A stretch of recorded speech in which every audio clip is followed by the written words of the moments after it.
Man, when it comes to Cleveland Cavaliers, people are losing their absolute shit. But honestly, with the way that they have performed to open this season, you can't blame them.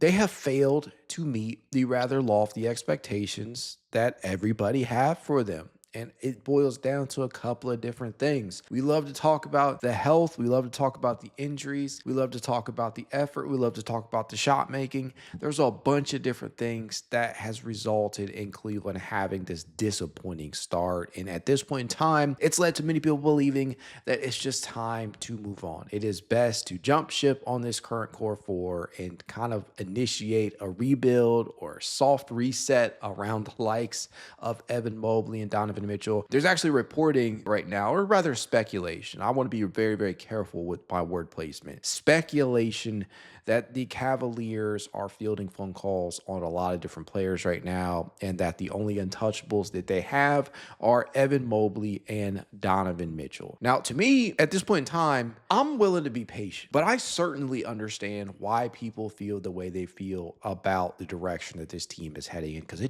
that shit just does not look good right now. There is not really too much positive to speak about in reference to the Cavs. There have been lone individual bright spots. Jalen Tyson has been phenomenal in the new role that he is in. He has just taken over for DeAndre Hunter starting at the three in that starting lineup. But even before that, he had started to break out. Sam Merrill, prior to missing the Cavaliers' last 13 games, had really been looking like he was thriving and that the Cavaliers made the good decision in terms of retaining him. You have seen players like Naquan Tomlin step up. Tyrese Proctor has looked promising at times despite some rookie year inefficiency, and there have been more. There have definitely been small developments. Donovan Mitchell has played like an MVP, like we've seen him play the last couple of seasons when the Cavaliers do experience injuries. Nevertheless, the season as a whole, the collective as a whole, has not yielded the results that I think we were all expecting. And so that begs the question, what should the Cavaliers do? What more can they do?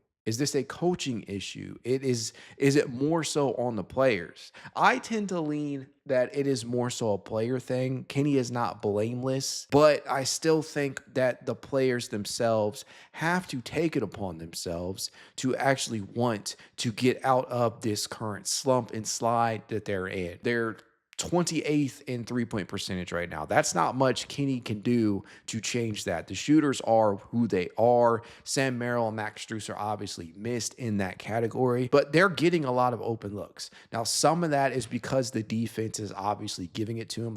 Listen, I'm a huge fan of Lonzo Ball. I still believe in Lonzo Ball's theoretical ability to impact the game in more than just the scoring department, but there is no reason to guard Lonzo Ball from beyond the three-point line right now because you just know he is not really a threat to make you pay for it. And that's me being objective. There is no real reason to defend Dean Wade and a couple of others who are struggling heavily, struggling mightily from beyond the arc right now. So a lot of that has been reflected in the stats that say that Cleveland has garnered a lot of wide open triples, a lot of open triples. For those of you that are unaware, they track these stats on NBA.com. Open is considered anything from 4 to 6 feet, and wide open is considered anything that is 6+ feet. Now, the Cavs as a unit, the shot quality is obviously there. The production, right? The results, the things that actually matter have not been there. I do expect some of that to change when players like Max Strus and Sam Merrill return to the rotation, but they're not going to fix all the problems that Cleveland has. A lot of people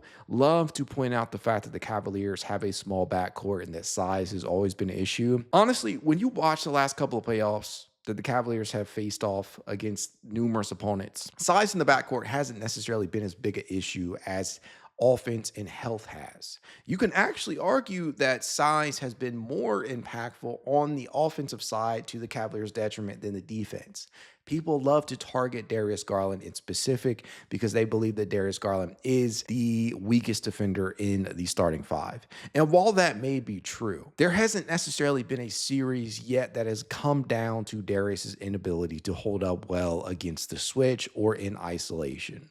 I think it's a lot of that is actually being overblown. If you actually dig deep into why the Cavaliers have lost some of the series that they have lost, it much more can be attributed to offensive inconsistency on Garland's part and the Cavaliers for that matter, and health.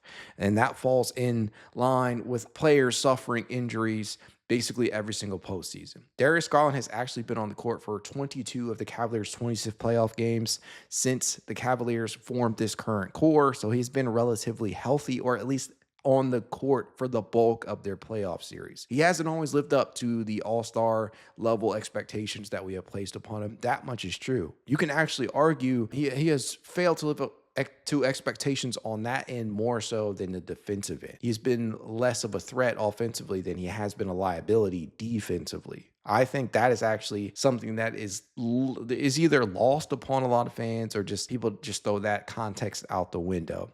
Jared Allen, right? Mr. Iron Man from last year, played all 82 games, played all postseason games for Cleveland, and he had two very, very disappointing games against Indiana to close out the season for the Cavaliers, and drew the ire of many a fan. And a lot of people believe that he just does not work long term with Evan Mobley in that front court because of his inability to space, because of the fact that Evan Mobley is a player that can man the center and man it very well. A lot of people think that that is his ultimate position. If you want to pivot off of these two, right, Darius and Jared, we need to be able to build around Donovan and Evan, presumably in ways that actually make sense. And so I'm not opposed to making some of these deals, but where I'm at with this right now is we need to see the rest of this season play out before we make our big pivot. Why is that? Well, to me, it's because we haven't seen the 2025-26 iteration of the Cavaliers as supposed to be envisioned, right? As was envisioned. Now, that has obviously changed with some of the breakouts that we've had, but in my opinion, until we see Darius Garland, Donovan Mitchell, Jalen Tyson, Evan Mobley, and Jared Allen in that starting five, along with the primary bench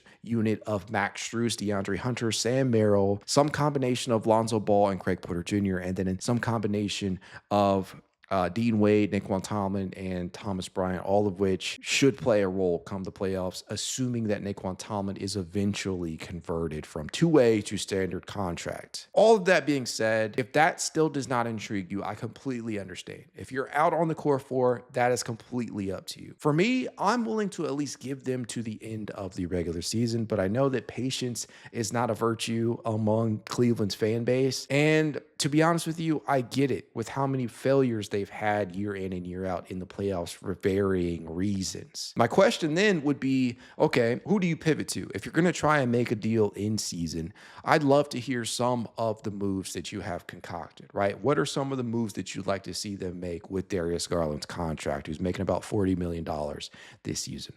Who are you pivoting to for Jared Allen? What makes the most sense for you in bringing certain players back in the return of a deal like that, or either of those two? Is it a marginal move? Do you go after somebody like Milwaukee's Bobby Portis and include Max Strus's deal in that? Do you try and snag Keon Ellis off the likes of the Sacramento Kings? Do you go after a Russell Westbrook? Do you bring in a Chris Paul just for veteran leadership and accountability? Is it something along those lines? If you're willing to make an in-season move, in all all intents and purposes, like everything being considered, everything being put out there, I don't necessarily believe the Cavaliers are heading in the direction of making a big time in-season move. I could definitely see something small, but for you, for the fan, for the person that believes that it's time to move on, what would you like to see the Cavaliers do? That would be my ultimate question for you. I've already expressed how I feel. I would love to know how you feel.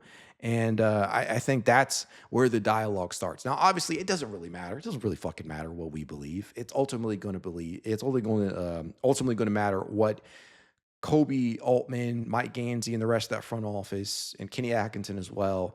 They are the people that are going to be making the decisions on how we proceed. Now, this next month for the Cavaliers is very important. We have some big time games coming up in the latter half of December. We have a couple of games coming up that the Cavaliers should be able to win, but with the way that they've played recently, every game, every game is one of those where you really don't know if the Cavaliers should be favored. I would love to say that they're favored heading into Friday's matchup, or rematch rather, with Chicago, but that's not necessarily the case. The Cavaliers clearly have enough talent, but talent alone is not going to get the job done. So, with that being the case, what is the solution here? If you're just completely out on the team as a whole and you want to see them initiate a rebuild, give me some ideas. I'd love to hear them. I'd love to talk about them. And maybe we can make a whole video about that. But as of right now, we're just not in a good place with this Cleveland Cavaliers team. And I think everybody can see it, even somebody as optimistic as I like to consider myself. That being the case, let me know what you guys think in the comments below. As always, go Cavs.